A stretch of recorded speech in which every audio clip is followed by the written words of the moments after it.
We're going to put that when it's ready on the AUW website, which is located at the bottom of this slide.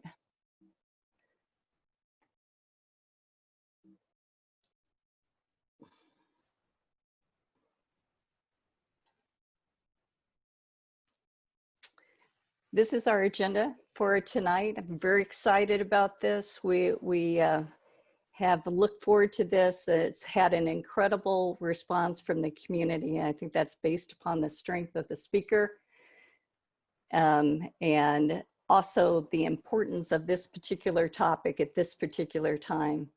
So we'll go through a little bit of an introduction and then we'll get right to it with Mr. Abrams, Eric Abrams. And then we'll have time, we're going to reserve some time for some discussion questions that came into us through the registration and through the chat. And then we'll do a wrap up. And for those members joining us from the Lompoc-Vandenberg Branch, please stay. We're going to take a 5-minute break after the program, and then we'll start our monthly meeting. So with that, before we begin tonight, I'd like to acknowledge that we are on Chumash land. Vandenberg and Lompoc are the ancestral home of the Chumash people. We pay tribute and honor to the elders, past, present, and future. And we appreciate following the Chumash tradition in gathering as a community, growing as a community, and learning as a community. And so we appreciate the stewardship and the continued support. What is AUW? It's the American Association of University Women. What's our mission? We are gender neutral. We welcome all genders. And our mission is very simple: equity for all. And when we got ready to plan this program, this is our first program of our new year, we wanted to plan one that was particularly important to the nation, important to our state, important to our community. And I think we can see the resonance with this topic at this particular time, because we got an overwhelming response from our community. We have over 90 people register with us, and we will have more viewers online. That's how important this is. So before I start my introduction to Eric, I'd like to introduce you to yourselves. Who is our audience? Our audience here joining us tonight are AUW members, AUW executive leaders, educators, education leaders, students, both high school and college. We have business owners, we have CEOs, we have folks that are holding political office. They are elected leaders that have joined us. That's how important this conversation is to us. We have activists on the line. And so we're really very fortunate to have Mr. Eric Abrams join us from Oakland, California tonight.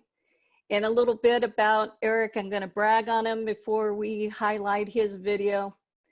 Eric was born in Berkeley, grew up in Chicago and in Oakland. He started a lifetime career, a 20-year career, and still growing, as an educator and as an expert in diversity and inclusion.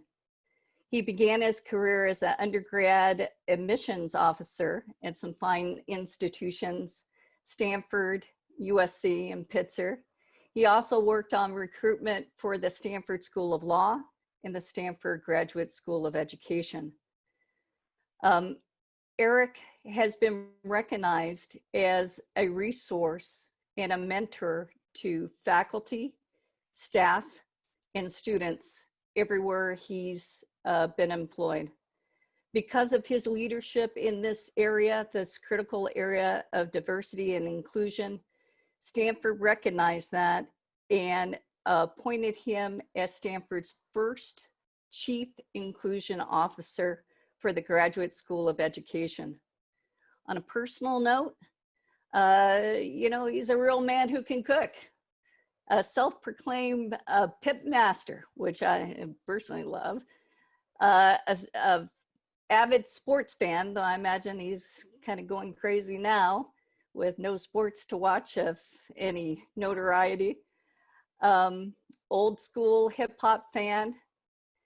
He lives in Oakland with his wife, Dawn, and they are the parents, proud parents of 2 sons.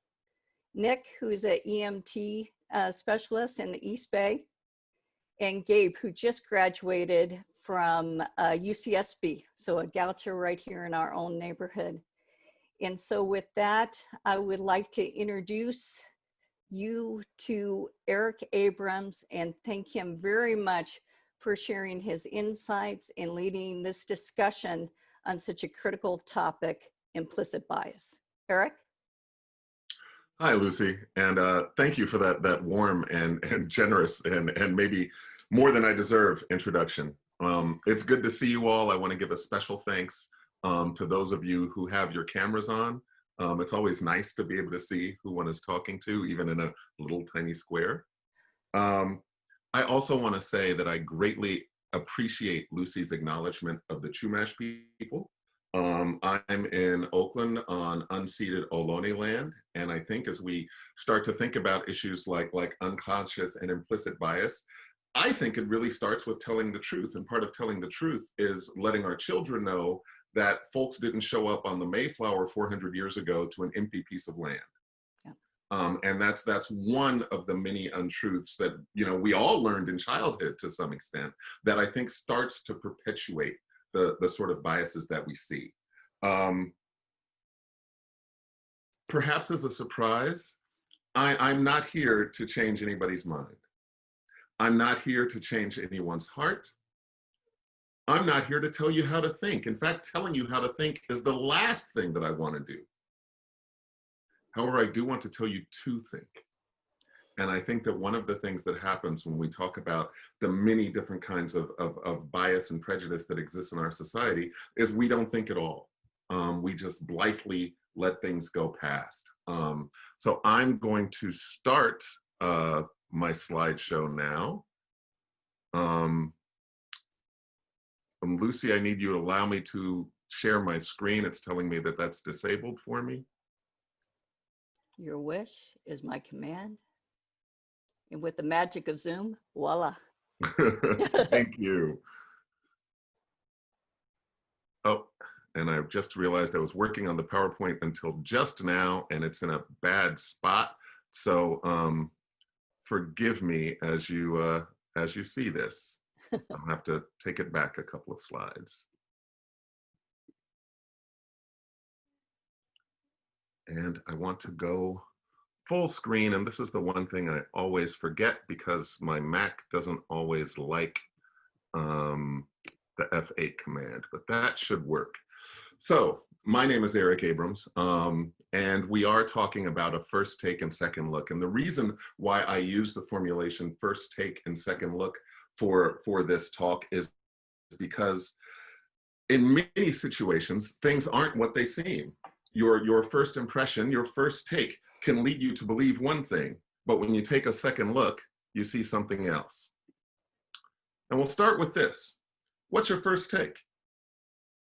Many of you have probably seen this drawing before, right? It comes from a 1892 German humor magazine, but I'm guessing if you haven't seen it before, a bunch of you see a duck. I'm also guessing that a bunch of people see a bunny. And if you only see one or the two, it's really hard to change your mind and say, wait. I see the duck, I see the duck's bill, I see the duck's eye, and oh, on the other side, that's a bunny's mouth, and those could be the bunny's ears, or vice versa.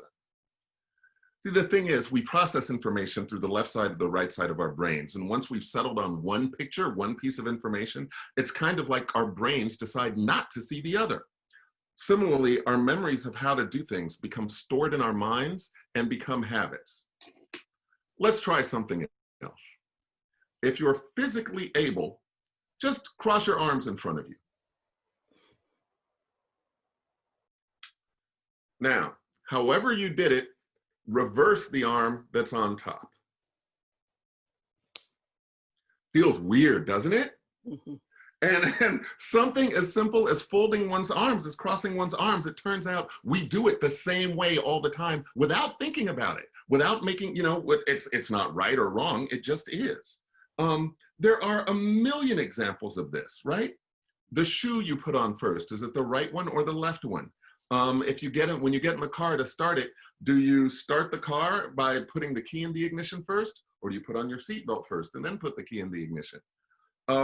One is not better than the other, but the things we habitually do often show a preference for doing things one way or the other. So this is a bit of a preview for what we're going to talk about today.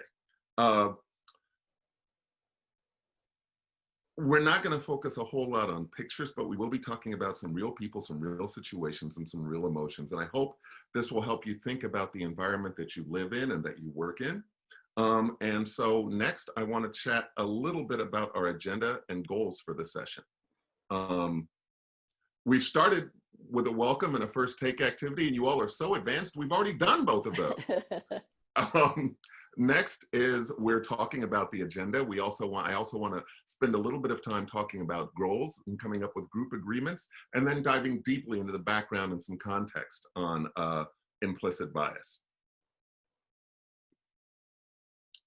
So the goals of the session are to identify implicit bias, to recognize the impact and and consequences of implicit bias, to offer an opportunity, if we don't run out of time, to discuss real life situations. And I'll throw it open to the group. Does anyone have any other goals they'd like for today? And if you're on mute, maybe you can put them in the chat box.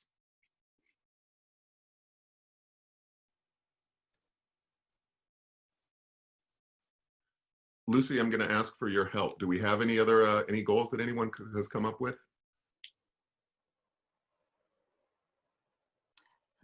Yes, one of our members says to do better. And I'm thinking she means to do better in this arena. I think we all want to do better. I think we all want to do better at a million things in a million ways. I mean, I think that's one of I try to keep that as a tenet of my life, honestly, to do better. Mm-hmm. And I think one of the important things about trying to do better, especially when it comes to something like this, is to also be able to forgive oneself. Mm-hmm. And to know that everybody can't understand every single nuance of every culture, every sexual orientation, every group in the world. But what we can do is approach folks with positive curiosity. And I'm going to talk a little bit about the concept of positive curiosity in a bit. So a couple of group agreements. Come on. Our focus is on strengthening our communities. And this is one that has actually come into some controversy a couple of times I've given this talk. Assume the best. I really want to assume the best in people, and I want to assume that people have best intentions. But there are times we cannot assume the best. And I really have learned from people who have pushed back about this idea of assuming the best, right? If we look back at, for example, the march in Charlottesville a couple of years ago, where one of our leaders said that there were very fine people on both sides. Well, I don't think that's true. I don't think there are very fine people on both sides, and I don't necessarily assume the best about people who march through a college town with Confederate flags and torches, and some of whom in hoods. It's hard for me to assume the best about them, but I think that generally that's a good goal. Take what you learn here, but leave names and titles behind. I think that there are things we'll talk about that you may disagree with, or someone may raise a question that really bothers you, and that's okay. But I really don't want you to, immediately run into, text your friend from across the street and say, aha, I always knew that Lucy was a terrible person. We're gonna take what we learn, but leave some things behind, which leads to the next thing, is that we're gonna ask people to use I statements, as opposed to saying, why do you people do this? It's going to be more about, I have some questions that I'd like to ask. Step up and step back. I think this is an important one. If you're the sort of person like me who tends to talk a lot, especially in these situations, maybe this is a chance for you to practice your listening skills and hear the questions that other people have. By the same token, if you're the sort of person who's, really quite introverted and you never speak at something like this, maybe this is your chance to practice being a little bit more of an extrovert and to step up, because you probably have some wisdom that everyone would like to learn from. And finally, I'd like you to imagine that we're in Las Vegas, right? We're going to have Vegas rules. What happens in Vegas stays in Vegas, right? And so what happens here is going to stay with us. Not that I want to inspire conversation. I want you to speak, but I don't want this to be a session that ends up causing a lot of gossip and negative feelings in the community. You'll see me looking away. I've actually got a second device with notes. So if you see me looking away, that's what I'm looking at. Any other thoughts about group agreements that anybody wants to throw into the chat quickly? There is one that has come through. It says, "We are the choir." How do we communicate, bridge conflict with others that are less sensitive and interested? That's really hard. And I hope that you'll gain some tools to do that during the course of the talk. That was also a similar question that came in the registration, and I've been thinking about it. And I'd like to hold that till the end. And if it doesn't completely get answered, which it won't, because you can't completely answer a question like that, we'll revisit it at the end. And I hope that's okay. That's good. So the next thing I want to talk about is what implicit biases are. The Kirwan Institute is out of Ohio State University, and they do some of the best work that I know of on studying bias, implicit bias, unconscious bias. I should say that people use terms implicit bias, unconscious bias, and unintentional bias, and scholars will actually tell you what the differences between those are. I'm not that guy. I use those terms interchangeably. And I really like, actually, I use implicit bias a lot, but I really like the concept of unintentional bias, because this is the bias that creeps in that we're not thinking about. We're not trying to cause. If we were all in a room together, right, we'd all have these biases, and these biases might affect who you chose to sat to today. And, the consequences of that are minimal. But there are other forms of this kind of bias that can have really grave effects, whether it's only hiring people who have worked with people that we know, or dismissing research that comes from a non-famous college or university. Things like unequal school discipline, unequal medical treatment. I'm sure many of you know this, that Black and brown people are often perceived to feel less pain than others. The implicit bias has a lot of unique characteristics. It refers to the attitudes or stereotypes that affect our understanding, actions, and decisions, and they do this in an unconscious manner. One thing that I think is really important, and I really want to get across, that's actually not in my notes, is I think that these unconscious bias, these unintentional biases, these implicit biases that we all have aren't necessarily bad things. I actually think they're evolutionary. If you imagine our ancestors on a savanna 200,000 years ago, and an animal is running toward them, that person needed to quickly identify whether that animal was an antelope or a lion, right? If you imagine our ancestors in some very small kind of village where they didn't know outsiders, and somebody's coming toward the village, they really needed to categorize that person quickly because it could be a threat. So I think that the fact that we have these biases, that this is built in, is actually evolutionary. But there are a lot of things that are evolutionary that we figured out that we don't do anymore, right? It may not be evolutionary, but almost all of our ancestors either farmed or hunted. I get my food from the grocery store, right? Things have changed. So just because we have this natural bias in our heads doesn't mean that there aren't things that we can do about it. Doesn't mean there aren't changes we can make. One thing I should say is there will be many of the slides that I show. I'm not going to be reading the slides. I figure it's the American Association of University Women. I'm guessing most of you can read. So I'll put slides up and then I'll be talking behind them. And I hope that that's okay. But when we talk about the effects of implicit bias, you know, we can see them, right?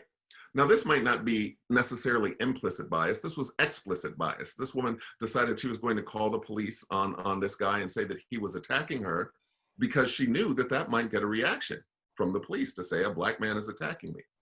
But when you, forgive me, and this is a terrible thing for me to say in this sort of position, but if you look at the picture of Chris Cooper, does he look like a threat in any way, shape, or form? But yet, you know, if she had continued the rant while the police had shown up, this story might not have a happy ending, right? There are lots of different kinds of implicit bias that show up in our everyday lives. Working on a college campus, I'm very attuned to the sort of incidents that happened on college campuses and how they affect things in our world. And so I want to talk about these recent incidents that happened at Colorado State and Yale. At Yale, a black graduate student fell asleep while she was writing a paper in her dorm's common room. And a white doctoral student by the name of Sarah Bratch, yes, I'm naming her, it was Sarah Bratch, decided to call the police because another student was napping in the common area. And she didn't believe that that student belonged there because in her mind, she didn't look like a Yale student. And what to me is even more an egregious example, at Colorado State University a couple of years ago, a mom on a campus tour called the police when two Native American young men showed up on the tour a little bit late because she told the police that these young men made her nervous. Now think about that.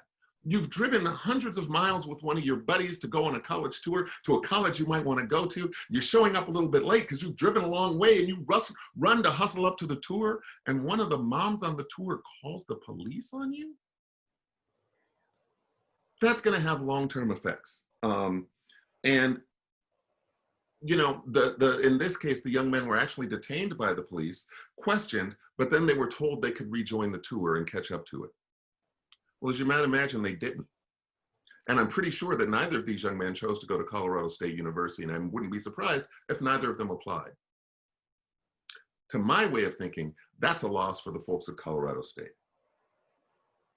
And of course, as we know, there can be even more serious consequences.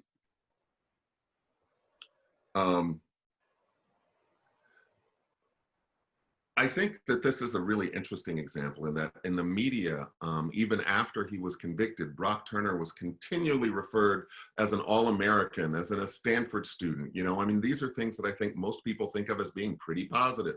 You know, even if you find him guilty, you say he's an All-American Stanford student. Well, no wonder he only got a 6-month sentence because he's an All-American Stanford student. And yet, Tamir Rice, who was a 12-year-old boy playing in a park, was considered to be a real and active threat. Wow. And both of these headlines are from the Washington Post. And I think that that's also interesting. I mean, besides the cases that actually happened, look at how even the headline writers, the editors at the Washington Post, who I don't think most people think of as wild-eyed conservatives, but look at how they portrayed these two incidents, right? One was a threat, or a real and active threat, and the other was an All-American shooter. The All-American swimmer was guilty of a horrific crime. And I think that shows one of the ways that unconscious bias, unintentional bias can hit us even when we're not thinking about it. And as we know, there are many other ways.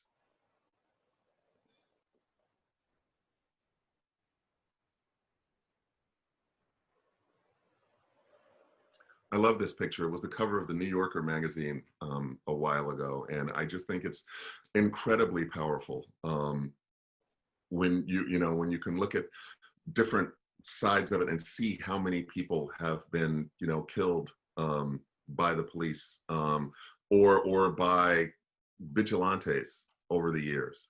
That these sorts of biases can really have life-ending impacts on individuals.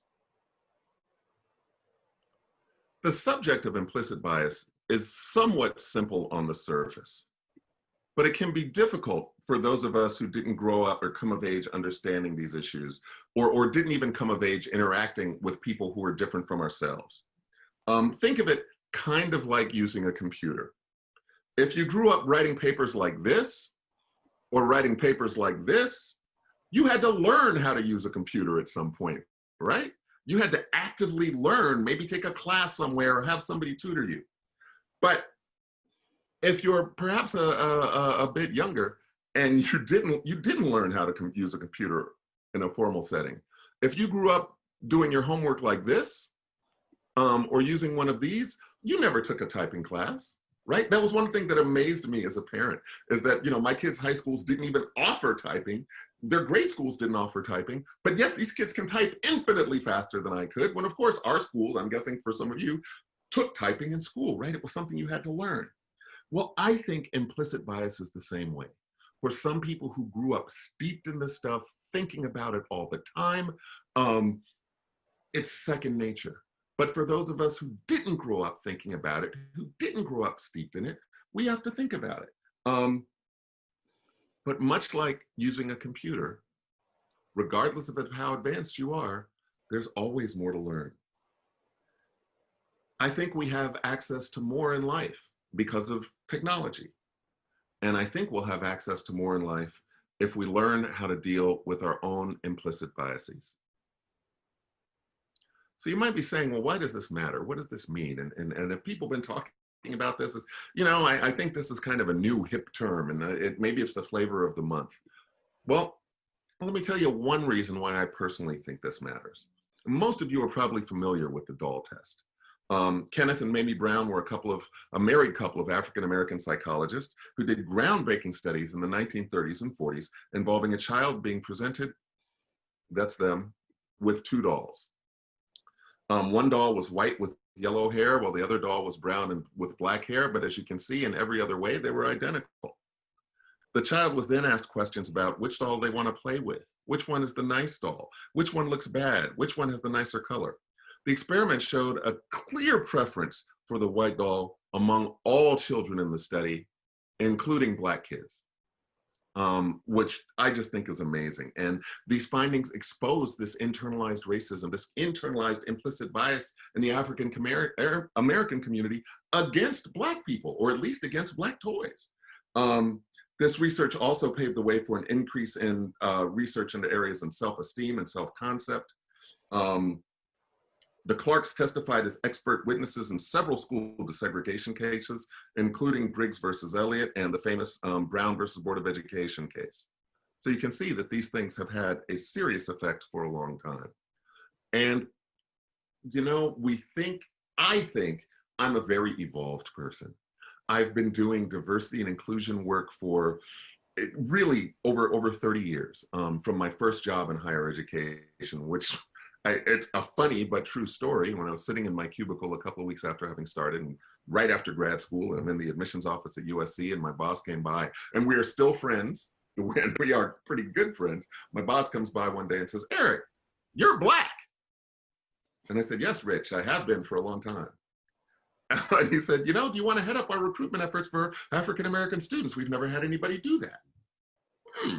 All right. I am no expert. Sure, I'll give it a shot. And that's how I first started working in diversity and inclusion work, as my boss, realizing where my ancestors had come from, and said, "Hey, you can help recruit those kids." The timing was not great. It was the very same spring of the Rodney King uprising in Los Angeles. And you can imagine that recruiting kids to the University of Southern California when they've seen fires across the street was a bit of a challenge. But as I was saying, I think that we all have these sorts of biases. I know I have these sorts of biases, and I want to give an example of one of mine that I bet many of you, Lucy talked about me being a sports fan, many of you may share. Imagine you're going by a park near where you live, right? And you're walking your dog, or you're out for a run, or you're riding your bike or whatever, but you're going by the park. And in the park, there are a couple of teams of guys playing basketball, right? Ask yourself, if you don't know any of these people, you don't know anything about them, but you see these two teams playing basketball, which team would win?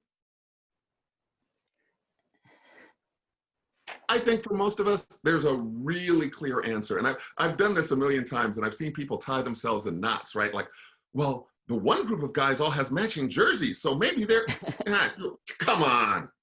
If you're honest with yourself, if you pay attention to basketball, you know darn well that you have in your head which team might win. Is that a bad thing? No, because we're all on the same side here. Jumping to a conclusion about which team would win doesn't mean you're a terrible person or you're a horrible racist. We've been conditioned our entire lives to fill in the blanks around various identities. The fact that you have made an assumption or two with the story of these photos says more about the cultural systems we've been raised in than it does about us as individuals. The point is to recognize these biases and address them effectively in our own heads to create and build environments that are welcoming and healthy for all. It's not that you see these pictures and you say, oh yeah, these guys are gonna win. Oh my gosh, I'm a terrible racist. It's what do you do with that knowledge, right? You made that assumption. Think about the fact that you've made the assumption. Don't just let it go by. Like I said, my job isn't to tell you how to think, it's to tell you to think. So the goals that we talked about earlier include knowing what unconscious bias is and how to respond to it. In the interest of exploring this together, let's define some of the words we're gonna use. So bias, we tend to favor those we know and those who are like us, but this effectively discriminates against the people we don't know and those who aren't like us. Implicit bias, unconscious bias, unintentional bias, we're not aware when this bias has been programmed into our brains. So stereotypes arise from the ordinary and unconscious tendency that we have to make associations and to generalize people into groups. But prejudice can arise from this, and this is an opinion about a person or group that can be positive too, but is usually negative toward the out group, often accompanied by ignorance, fear, and even hatred. And I bet if you think for a second, you can all think of different groups in our society that deal with a lot of prejudice. And finally, there's discrimination, where you take the bias and the implicit bias and the stereotypes and the prejudice, and you actually act on the negative things, as opposed to stopping them and saying, wait, I'm having a negative thought, I'm gonna do something different. So we've reviewed a bunch of definitions and we've looked at a bit of bias and implicit bias. The point I hope you're gonna take away is that there's a connection between a lot of these issues and between some of the seemingly innocuous behaviors, all right, innocuous to the person doing them. Bias can lead to stereotyping, which can lead to prejudiced attitudes resulting in discriminatory behavior. Remember what I mentioned earlier about us being conditioned by years of living in a system? That discriminatory behavior can lead to oppression. And that discrimination and that oppression, it's part of a larger system of social oppression that all of us operate within. When we add social or professional or organizational power to these dynamics, especially when we're talking about various isms and schisms, we're operating in a larger system of social oppression. One of the questions we had was about microaggressions, and I know that this is a bit of a jarring transition, but here's a list of a couple of microaggressions that I think many of us, I know I've done stuff like this. You know, whether it's multitasking while talking with somebody, yeah, no, that's really, yeah, yeah. Well, if you're on the receiving end of that, you know the person isn't giving you their full attention. Consistently mispronouncing names from people of different cultural backgrounds. Very few people will care if you ask them how to pronounce their name. Even if it's the 5th time you've met them and you say, I'm sorry, I just don't want to mispronounce your name. Can you remind me of how it's pronounced? I know what it is, I just don't want to mispronounce it. avoiding eye contact, talking over people in meetings. One thing that really happens on university campuses a lot, and it's shocking when you actually quantify it, and I did this with my colleagues a couple of years ago, when you start to pay attention to how many times a male faculty member will be called Mr. or Doctor and a female faculty member will be called by her first name. It happens all of the time. I'm not a woman. I don't know what that feels like, but I can imagine it doesn't feel very good. I can imagine it feels like people are thinking that you're of a lower status than you really are. Another microaggression that's not on the list, but I have to share with you all, acquaintance, former friend, although I haven't talked to her for a long time. About a decade ago, she was named a vice president for the community college where she works in Chicago. And they had a large meeting and brought everybody together. And, you know, we're now naming her the vice president. Isn't this wonderful? And everybody applauded, and she sat back down. And the guy next to her, as soon as she sat down, asked if she would get him a cup of coffee. And she wasn't kidding. He wasn't kidding. It wasn't like a tacky joke, you know, oh, you're vice president, but you still get me a cup of coffee. No, he was serious. Like, you're the only woman in the room. Come on, give me a cup of coffee. I'm guessing that, in fact, I know that didn't feel good. I don't think that would feel good for anyone.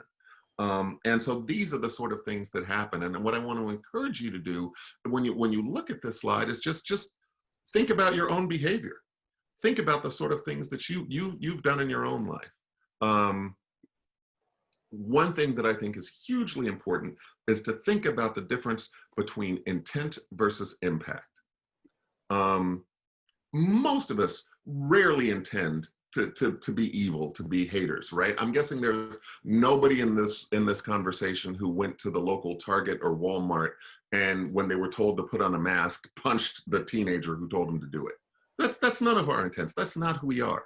But sometimes the intent can lead to a behavior that can lead to an impact, right? And that impact can have intended consequences and unintended consequences. And if I use myself for an example, you can't see this on Zoom. You might get a bit of a hint, but I'm a big dude, right? I'm 6'5", I'm about 270 pounds.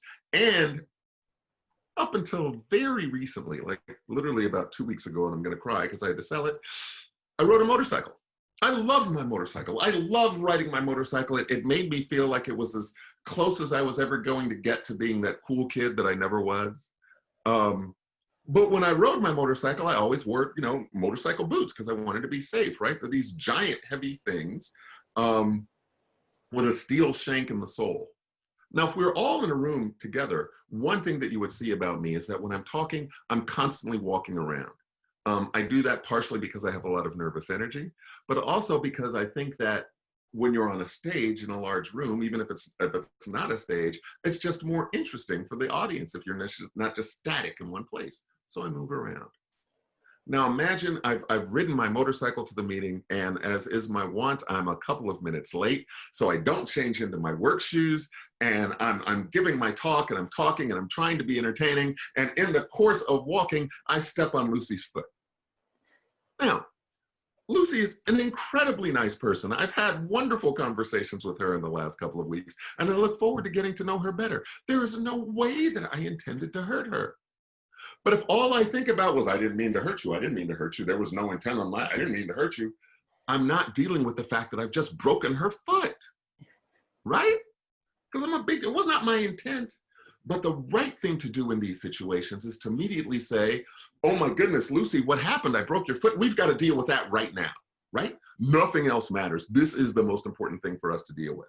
But I think what often happens is that's not what we do. Something bad happens, and rather say, oh my gosh, we've got to deal with this right now. I've got to do something about this. We give what a friend of mine calls the Hollywood ESPN apology, right? I'm sorry if anyone out there was offended. I'm sorry if anyone was hurt. Well, that's not a real apology, apologizing if anyone was hurt. How about apologizing because I hurt you? Lucy, I am sorry that I hurt you.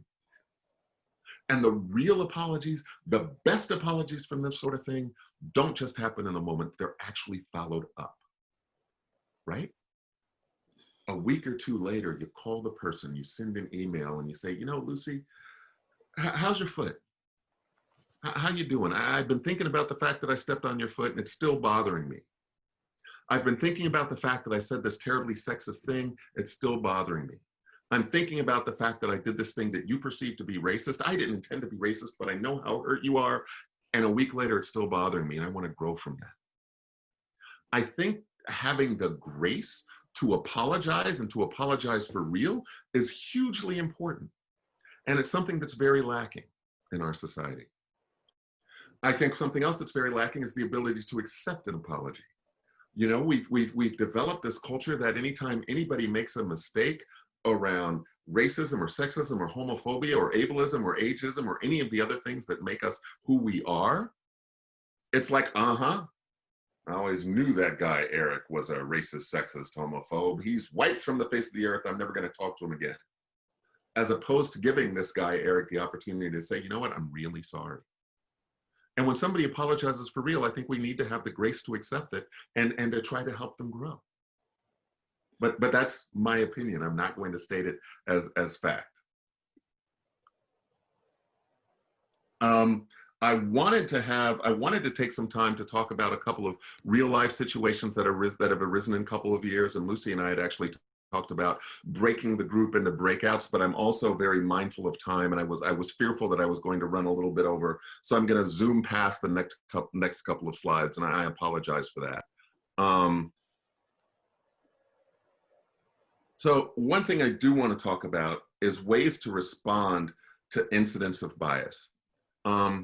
If you're a bystander, which is the situation that I think most of us will be in, the first thing is to consciously decide to act.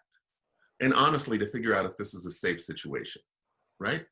I'm not at all encouraging anybody to get, punched or shot or any of the other negative consequences that happen in the society that we've built. But if you do feel safe, I think the thing to do is to confront the situation, to alert others who you trust that this has happened, to redirect the attention of the person who's doing the offensive thing, and to engage peers both before, during, and after. What do I mean by this? Somebody says something like, gosh, man, I wish they hadn't changed the name of the football team in Washington. Political correctness is just going too far. What? And they start to go off on a rant on the names of sports teams that many people find insulting. Well, you can confront that situation, right? You can bring in a friend or a colleague who might be standing by or might be near and saying, hey, Lucy, what do you think about this? I have some opinions, but maybe the two of us might share our opinions. You can change the subject. You can diffuse the subject, right? Like, wow, I see you're really worked up about the mascot issue, and I know that was your favorite team. Well, what do you think about their quarterback coming back from that awful broken leg, right? Just diffuse the situation, redirect the attention, and then engage your peers. And that means giving validation to the person who is the victim of that, right? Maybe when the conversation is over, you pull them aside with another person and you say, boy, that was really uncomfortable the way that person was talking about the nickname of the football team. Are you okay?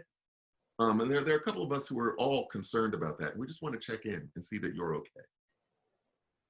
Now, sometimes there will be incidents of bias that happen that it's not because you're the bystander, but you're the source of the bias. And this is really hard for many of us. I think many of us who spend our whole lives working and thinking and trying to be good people, and somebody says, you just did this fill in the blank thing, our first reaction is to be defensive, right? Whoa, even if I said it, don't you know, I marched with Dr. King. Well, no, I didn't march with Dr. King. I was 5 years old when the man died. But people, will constantly come up with examples to demonstrate that they're not racist, they're not sexist, they're not homophobic. I want to encourage you, if anybody accuses of this, try not to be defensive. Stop and take a second look and believe what you're being told. That doesn't mean you agree with it.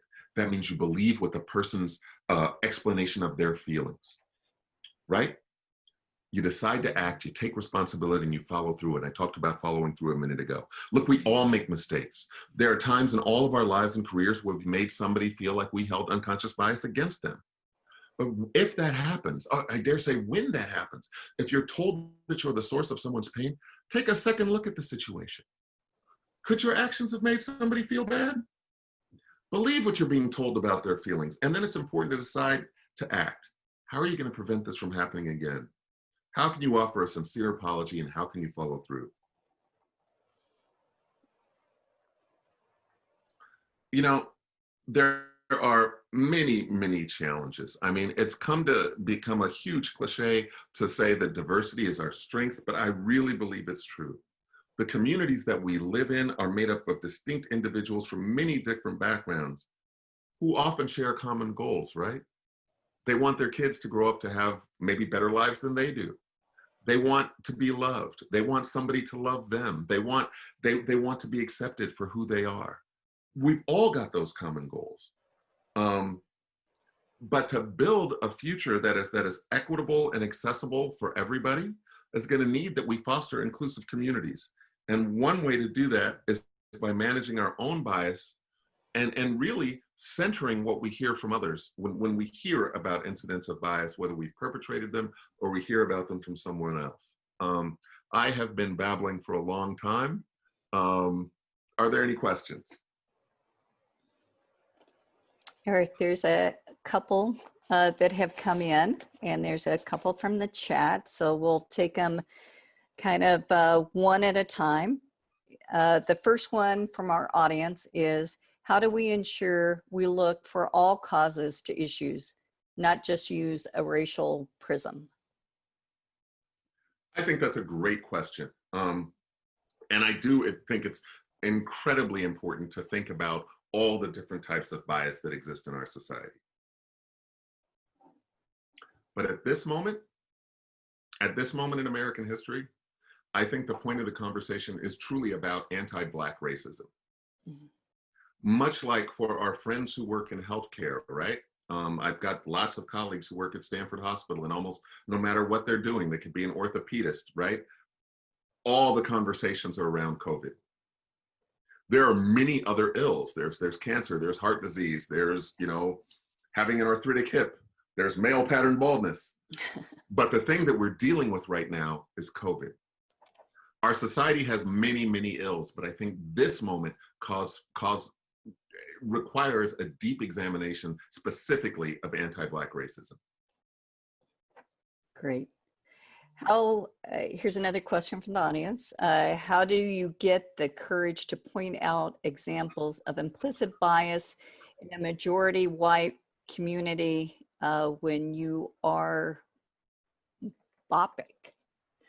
Maybe that's myopic. Yeah, no. BIPOC is a word that has come into vogue, at least for me, in the last 6 months to a year. Black Indigenous people of color. I get you. It's kind of an encompassing term. I think one of the best ways to do that is to point out the bias when it's not about your group, right? People tend to get very defensive when you point out bias. If I was to say, man, y'all are really racist against tall Black men, people get defensive.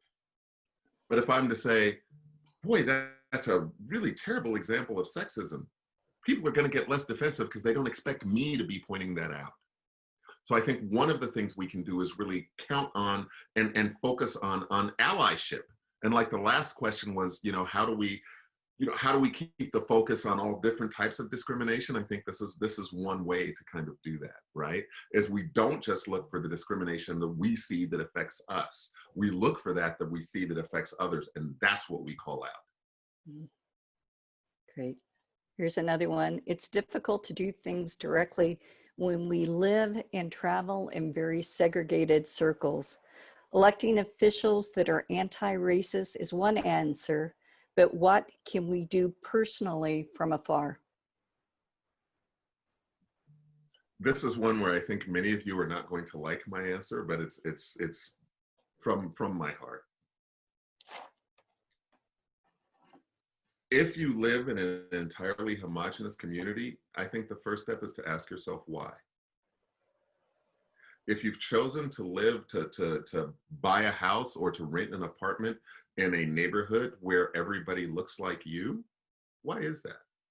Why did you at some point, that was an active choice. At some point you actively chose, I want to live here and not here. Well, I want to encourage all of you, if you're living in a very homogenous community, well, ask yourself, why is that? Why did you make that choice? Why did you choose to do that? And I think that's the first step in making the changes that you want to see, is really being kind of brutally honest with yourself about what you think a good neighborhood is or a good school is. I think that to use the BIPOC term, I think for, Black and Indigenous and people of color, it's something that we do all the time. I dare say that for those of you who are from underrepresented or even non-underrepresented minority groups, when it was time for your kids to go to school, when it was time for you to rent a house or buy a house, you definitely paid attention to how many other people of color were in the neighborhood, right?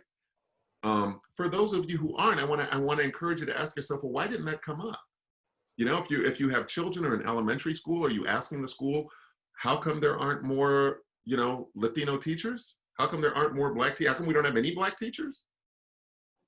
I think you've got to ask yourself these types of questions, and then bring them to the people around you, right?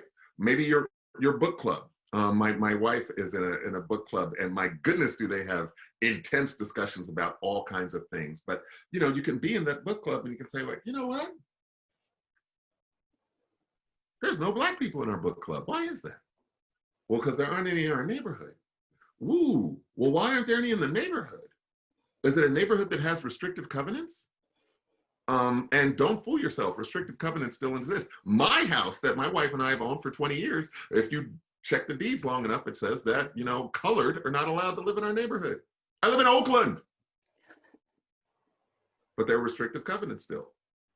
I think these are questions we need to ask ourselves before we look externally. We've got to look internally. Here's one from the chat, Eric. Under current circumstances, however, when many of us are standby bystanders in multiple situations online, particularly social media, should we act or respond to every incident of bias? Or how do we decide when to act or respond and when not to? I think if you responded to every incident of bias you saw on social media, it would become an all-encompassing, full-time, 24-hour-a-day, 7-day-a-week job. I would never encourage anyone to do that. I would also think that would be, at least for me, that would be incredibly psychologically damaging. I would go nuts. I think you kind of have to pick your battles. Mm-hmm. And one thing I encourage you to do is think about the people you're battling with, right? If it's a friend from high school that you haven't seen for 25 or 40 years who's saying horrible stuff on social media, just unfriend them. You're probably not hanging out with them. Your life is not going to be any worse if you don't see this drivel from them. Just get rid of it. On the other hand, if it's Uncle Bob, who you see every Thanksgiving and every Christmas, and Uncle Bob's a decent guy, he's just, one of those kind of decent guys, then I think you confront Uncle Bob and say, Uncle Bob, I don't really think that. I'm not so sure about that. I disagree with you. Not a like fist fight confrontation, but just, Uncle Bob, have you really ever thought about that? I mean, really? Do you really think, like one of the things I see on a social media feed that I stopped reading for this reason was people were talking a lot about how straight cisgendered white guys were the most discriminated against group in our society. Oh, I don't know. I don't know that I agree with that. And I don't know that I'm necessarily going to confront somebody who says something like that. I mean, I might say, well, geez, I was watching the State of the Union and I noticed that like less than a quarter of the people in the audience were women. And, there were almost no Native folks. There were almost, very few Latinx folks and a couple of Black folks sprinkled like chocolate chips in the crowd. So I don't know that these other groups are getting things that you necessarily deserve. I also think that it's important to think about historical context. There's a whole lot of history we never talk about. A whole lot of history that has benefited many of us and really didn't benefit anybody else. For example, some of you may have a great uncle or grandfather who, served our country during World War II and came back after the war and was able to go to college and buy a house because of the GI Bill. but there were 1 million Black servicemen who served in World War II who weren't allowed to benefit from the GI Bill. Now think about that. If you were able to, if your grandfather bought a house somewhere as a result of the GI Bill, you know, there's some generational wealth being built that a whole segment of society didn't even have a chance to participate, even though they fought just as much as anybody else. So I want to encourage you to like really think about the, you know, I'm not trying to have the big giant conversation about, you know, systemic racism, sexism, homophobia all throughout society. But I do think when you're having these conversations where you want to confront somebody, have a couple of facts on hand. Thank you, Eric. I'm afraid this is a fascinating conversation, and we've got about 40 pages of questions we could go on, and it takes a lifetime. And I'm so happy that you spent this time with us to have this conversation. So at this time, I would like to thank Hope Harrington for introducing us to Eric Abrams. Hope is a new member of the Lompoc-Vandenberg AUW organization. And so thank you to Hopi, shout out, and thank you, Eric. And if we could unmute our mics at this time, I'd like to give Eric a giant round of applause. Yeah. Thank you all. Yay, yay. And so thank you so much, Eric. And for those of you still with us, you might say, what can top Eric Abrams? Well, not much, but let me tell you, we're celebrating something important, and it's the 100th year anniversary of the first women that got the right to vote in this country. And to celebrate that, AUW will be hosting a series of 3 candidate forums in September and October. And you can take a look at the details. We'll be posting the details on our website. That link is being typed into the chat room. And before we leave today, if you could just answer a quick poll.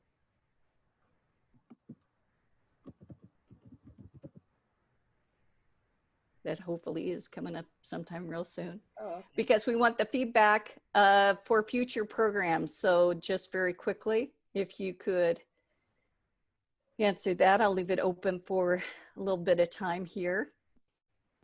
I'd say it was too short. Yeah, But, you know. The temptation to answer is overwhelming, but I'm not going to do it. I'm not going to do it. And remember, we're still on mute again. Okay, well, that's great. Thank you so much. Appreciate this feedback. Okay, we're unmuted.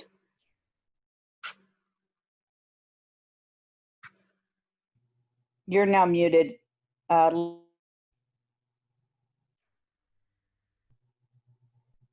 So with that, we'll thank Eric one more time. Thank you, Eric, for joining us, for leading this conversation. There's been lots of requests in the chat room for your slides. I'll follow up with you afterwards. Maybe we can make that happen.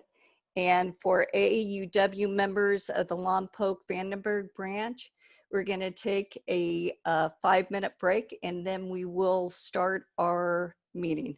Thank you again, Eric. Thanks to all. Bye-bye now.